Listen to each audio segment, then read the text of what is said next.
ما أنزلنا عليك القرآن لتشقى. بسم الله الرحمن الرحيم. السلام عليكم ورحمة الله وبركاته. إن الحمد لله نحمده ونستعينه ونستغفره ونعوذ بالله من شرور أنفسنا ومن سيئات أعمالنا. من يهد الله فلا مضل له ومن يضلل فلا هادي له. أشهد أن لا إله إلا الله وحده لا شريك له وأشهد أن محمدا عبده ورسوله صلى الله عليه وعلى آله وصحبه وسلم تسليما كثيرا. قال الله تعالى في كتابه الكريم: يا أيها الذين آمنوا اتقوا الله حق تقاته ولا تموتن إلا وأنتم مسلمون. يا أيها الناس اتقوا ربكم الذي خلقكم من نفس واحدة وخلق منها زوجها وبث منهما رجالا كثيرا ونساء واتقوا الله الذي تساءلون به والأرحام إن الله كان عليكم رقيبا.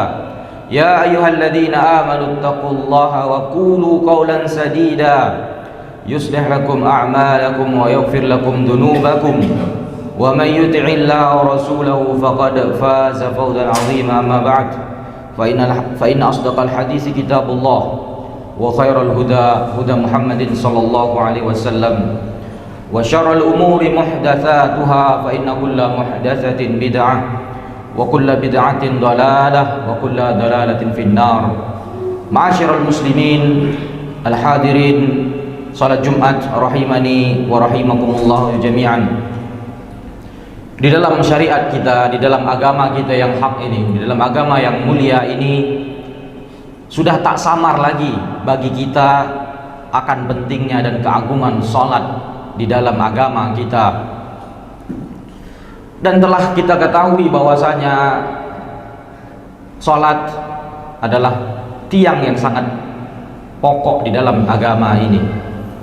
Maka dikarenakan pentingnya salat dan keagungan salat, maka pada kesempatan yang berbahagia kali ini kita akan menyampaikan apa yang akan didapatkan oleh orang-orang yang meninggalkan salat. Orang-orang yang tidak mau salat, atau orang-orang yang melaksanakan salat hanya satu waktu saja, yaitu maghrib, dan sisanya dia tinggalkan. Maka risalah ini, khutbah ini untuk pengingat bagi kita semuanya, dan terlebih khusus bagi saudara-saudaraku yang dimanapun melihat khutbah ini dan mendengarkannya. Apakah ketika Anda meninggalkan sholat, Anda baik-baik saja? Yang pertama, ikhwani sedang sholat Jumat rahimani rahimakumullah, sholat disyariatkan di dalam agama kita dengan tujuan untuk mengingat Allah Subhanahu wa ta'ala, sebagaimana Allah sebutkan di dalam surat Thaha ayat ke-14. Allah Subhanahu wa ta'ala berfirman, innani anallahu la ilaha illa ana. Sesungguhnya aku, kata Allah Subhanahu wa ta'ala, adalah ilah yang hak. La ilaha illa ana. Tidak ada ilah yang hak, tidak ada sesembahan yang hak melainkan diriku, kata Allah Subhanahu wa ta'ala. Fa'budni, maka beribadahlah hanya kepadaku. Jadikan aku satu-satunya tempat ibadah kalian, tempat menggantungkan harapan, tempat kalian meminta, tempat kalian meminta kesembuhan dan kejayaan. Berikan semua ibadah kalian hanya kepada aku, kata Allah Subhanahu wa ta'ala. Setelah itu Allah mengatakan, wa aqimis salata li dzikri, dan tegakkanlah salat. Apa tujuannya? Untuk apa menegakkan salat? Li dzikri, untuk kalian mengingatku. Kata Syekh Sa'di di dalam ayat ini, li dzikri, mengingatku. Lam di situ ada lam ta'lil, lam yang menunjukkan alasan. Li dzikri, untuk mengingatku. Apa kata beliau? Maksudnya aqimis sholata li dzikrika iyaya, tegakkanlah sholat dengan tujuan agar engkau mengingat diriku, kata Allah Subhanahu wa taala.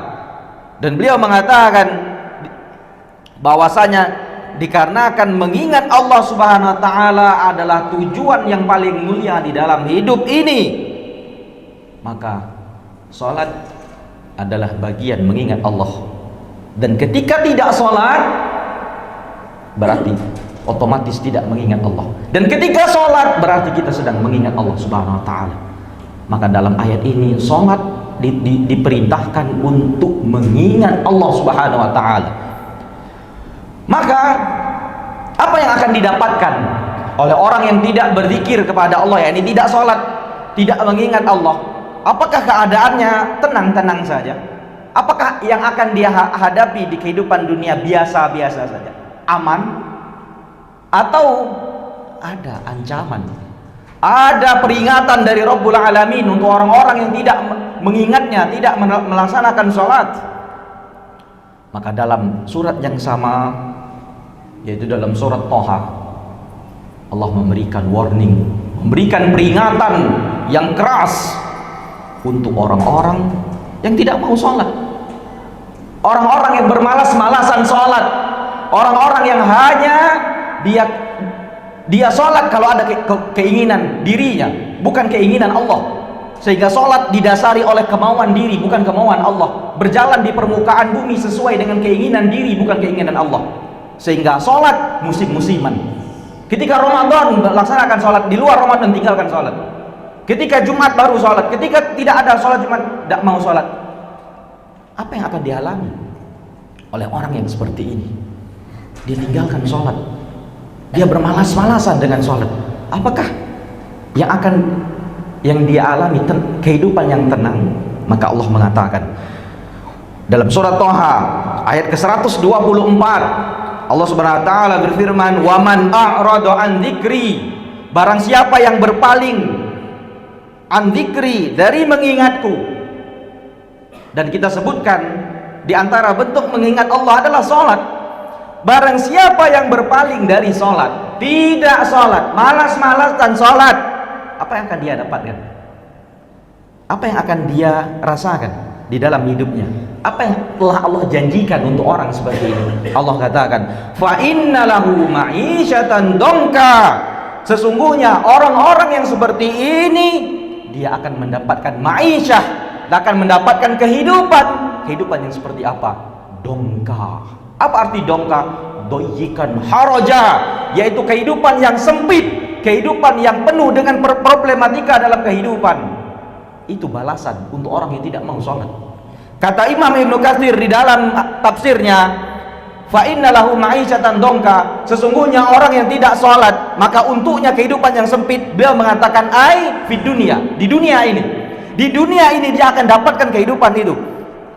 Fala tumaninatalah, tidak akan ada ketenangan untuknya. Wala insyiraha li sadri, tidak akan ada kelapangan di dalam dadanya. Bal sadruhu dayyikun, bahkan dadanya akan senantiasa sempit. Harajun, akan pengap. Lidolalihi, disebabkan kesesatan dia meninggalkan sholat. Wa in tana'ama zahiru, kemudian dia mengatakan walaupun badannya nikmat, dia bisa makan, dia bisa minum, wala bisa maja'a, dia bisa memakai pakaian yang merek apapun harganya, wa akala masya'a wa sakana masya'a, walaupun dia bisa minum apapun, dia bisa tinggal di apartemen bagaimanapun, rumah apapun, kata Imam Ibnu Katsir, kehidupannya akan sempit apapun keadaan dia. Fa inna qalbahu ma lam yukhlis ilal yakin wal huda, ketahuilah sesungguhnya apabila hati belum sampai, belum murni yakin dan benar-benar yakin dan mengikuti petunjuk, maka ketahuilah hati ini akan senantiasa berada di dalam kegalauan, kebingungan, kebimbangan. Fala yazalu fi raibah yataraddad, dan orang yang seperti ini akan senantiasa bingung di antara kehidupan yang dia jalani. Tak akan ada ketenangan, tidak akan ada ketentraman bagi orang-orang yang meninggalkan sholat. Janji Rabbul Alamin. Dan kita mengetahui semuanya, Ma'asyiral muslimin, bahwasanya Allah mengatakan innallaha la yukhliful mi'ad, sesungguhnya Allah itu tidak pernah mengingkari janjinya. Innaka la tukhliful mi'ad, sesungguhnya engkau tidak mengingkari janjimu, dalam surah Ali Imran keduanya. Sebagaimana Allah berjanji dan Allah tidak pernah menyelisih janjinya, Allah di sini mengancam orang-orang yang tidak sholat, dan ancaman Allah pasti. Kemudian Allah katakan, ini balasan di dunia. Kehidupan yang sempit, problematika yang senantiasa bertambah, pekerjaan yang ruwet, atasan yang senantiasa memarahi dan menilai buruk kinerja kita, anak yang senantiasa nakal, anak yang tidak pernah taat kepada orang tuanya, istri yang tidak patuh kepada suaminya. Itu kehidupan sempit. Kapan itu terjadi dalam rumah tangga? Ketika kita tidak menegakkan sholat dan tidak mengingatnya. Itu di dunia Allah berikan, Allah ancam untuk orang-orang yang tidak mau sholat. Kemudian Allah mengatakan, wa nahsyuruhu yaumal qiyamati a'ma, dan pada hari akhirat kelak kami akan bangkitkan dia. Bangkit, semuanya dibangkitkan. Orang yang sholat, orang yang tidak sholat dibangkitkan pada hari kiamat. Akan tetapi orang yang seperti ini, yang tidak mau mengingat Allah, kami bangkitkan pada hari kiamat a'ma, matanya buta matanya, yang di dunianya menjaga kesehatan mata, senantiasa mengkonsumsi makanan-makanan sehat untuk menjaga mata. Ketika tidak sholat Allah ancam. Kita tidak memastikan dia dapat, tapi Allah ancam. Bisa jadi dia dapat, bisa jadi tidak. Semuanya tergantung di bawah kehendak Allah. Allah ancam, tapi dia dapat ancaman. Sedangkan orang yang sholat nggak dapat ancaman dari sisi ini. Wa nahsyuruhu yaumal qiyamati a'ma, kami akan bangkitkan dia pada hari kiamat dalam keadaan buta matanya. Qala rabbi, kemudian orang ini menyanggah Allah, berkomentar, qala rabbi lima hasyartani a'ma, ya Rabbku, kenapa engkau butakan aku? Kenapa engkau bangkitkan aku dalam keadaan buta? Kenapa ya Rabb? Wa qad kuntu basira, padahal di dunia aku bisa melihat, mataku bersih, tidak ada min, aku bisa melihat manusia, aku bisa berjalan dengan lancar. Wa qad kuntu basir, aku dulu di dunia bisa melihat. Kenapa ya Rob, hari ini engkau bangkitkan aku dalam keadaan buta? Kemudian Allah mengatakan, Allah melanjutkan dalam ayat berikutnya. Qala, Allah Subhanahu wa taala berkata, kadzalika atatka ayatuna fanasita. Kata Allah, begitulah keadaannya. Atatka ayatuna, telah datang kepada engkau, telah sampai kepada dirimu ayatuna, ayat-ayat kami, perintah-perintah kami, kewajiban sholat. Kamu tahu kewajiban sholat. Sholat 5 waktu, bukan 1 waktu, bukan maghrib saja. Kamu tahu itu. Fanasita, kemudian engkau lupakan itu. Engkau nggak pedulikan, engkau sibuk dengan pekerjaanmu, engkau sibuk dengan duniamu, engkau sibuk dengan anak dan istrimu, engkau lupakan. Allah berkata, engkau dulu di dunia engkau lupakan, maka aku bangkitkan engkau dalam keadaan buta. Setelah itu Allah mengatakan, wa kadzalikal yauma tunsa.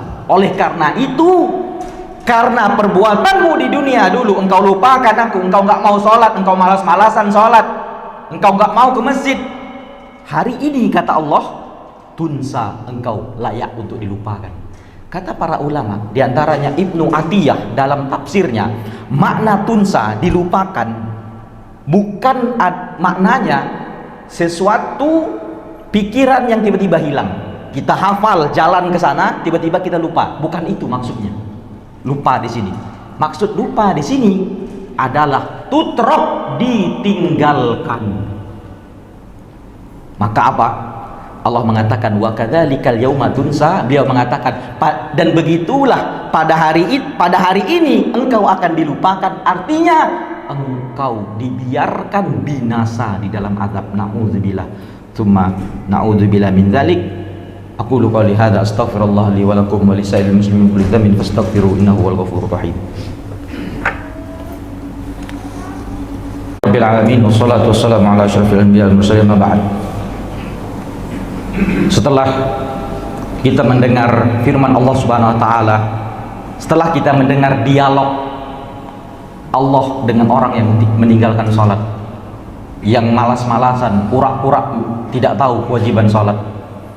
Setelah kita mendengarkan hal ini, maka kita sudah tahu ada dua balasan untuk orang yang meninggalkan sholat. Di dunia, kehidupan sempit. Di akhirat, dibangkitkan dalam keadaan mata buta, terhina, mata sudah cacat. Dan yang kedua, di akhirat Allah biarkan tersiksa di akhirat. Untuk siapa ini? Untuk orang-orang yang berbuat maksiat berupa meninggalkan sholat. Jadi jangan kira maksiat hanya zina, maksiat hanya mencuri, maksiat minum khamr, maksiat membunuh. Ninggalkan sholat maksiat, bahkan maksiat yang sangat besar di sisi Allah Subhanahu wa taala. Maka Allah dalam ayat ini berlaku sebuah kaedah, berlaku sebuah ketetapan, al jaza'u min jinsil amal. Balasan yang akan engkau dapatkan semisal dengan apa yang engkau perbuat di dunia. Maka oleh karena itu kaum muslimin rahimani rahimakumullah, apa yang kita perbuat saat ini? Salat yang kita tinggalkan, salat yang kita lalaikan, kita akan memetik hasilnya, balasan sesuai dengan perbuatan. Maka orang yang memiliki hati yang bersih, hati yang ingin berubah, fa inna dzikra tanfa'ul mu'minin. Mengingat, memberikan peringatan itu bermanfaat untuk orang yang mukmin. Adapun orang yang tidak mau, maka kita sudah sampaikan ancaman balasan untuk orang-orang yang tidak mau melaksanakan sholat. Oleh karena itu, kalau ancaman Rabbul Alamin, penguasa alam semesta, ancaman dari Allah yang maha perkasa lagi maha kuat, sudah tidak lagi membekas di hati kita, sudah tidak lagi kita anggap ancamannya, maka ancaman siapa lagi yang akan kita anggap? Ancaman siapa lagi yang akan memasuk ke dalam hati kita? Innallaha wa malaikatahu yusholluna 'alan nabi ya ayyuhalladzina amanu shallu 'alaihi wa sallimu taslima. Allahumma shalli ala Muhammad wa ala ali Muhammad kama shallaita ala Ibrahim wa ala ali Ibrahim innaka Hamidum Majid. Wa barik ala Muhammad wa ala ali Muhammad kama barakta ala Ibrahim wa ala ali Ibrahim innaka Hamidum Majid. Allahumma ighfir lil muslimina wal muslimat wal mu'minina wal mu'minat al ahya'i minhum wal amwat innahu sami'un qaribun mujibu da'wat. Allahumma arinal haqqa haqqa warzuqna ittiba'ah wa arinal batila batila warzuqna ijtinabah. Rabbana zalamna anfusana wa illam taghfir lana wa tarhamna lanakunanna minal khasirin. Allahumma a'izzal muslimin fi kulli makan. Allahumma ansur ikhwanana al-mustad'afina fi Palestin. Allahumma ansur ikhwanana al-mustad'afina fi Palestin. Allahumma ansur ikhwanana al-mustad'afina fi Palestin. Allahumma a'izzal Islam wal muslimin. Allahumma a'izzal Islam wal muslimin wa khasatan fi Palestin ya rabbal alamin, wa khasatan fil Palestin ya rabbal alamin. Allahumma dammir a'da'aka a'da'ad din al-yahudi wa suhyuniyah wa dammirhum tadmira ya rabbal alamin innaka qadirun ala dhalik wa antal qawiyyul hakim ya rabbal alamin. Rabbana atina fid dunya hasanah wa fil akhirati hasanah wa qina adzabannar. Wa sallallahu nabiyana Muhammadin wa ala alihi wa sahbihi wasallam wa akhiru da'wana anil hamdulillahi rabbil alamin wa qimus shalah. ما أنزلنا عليك القرآن لتشقى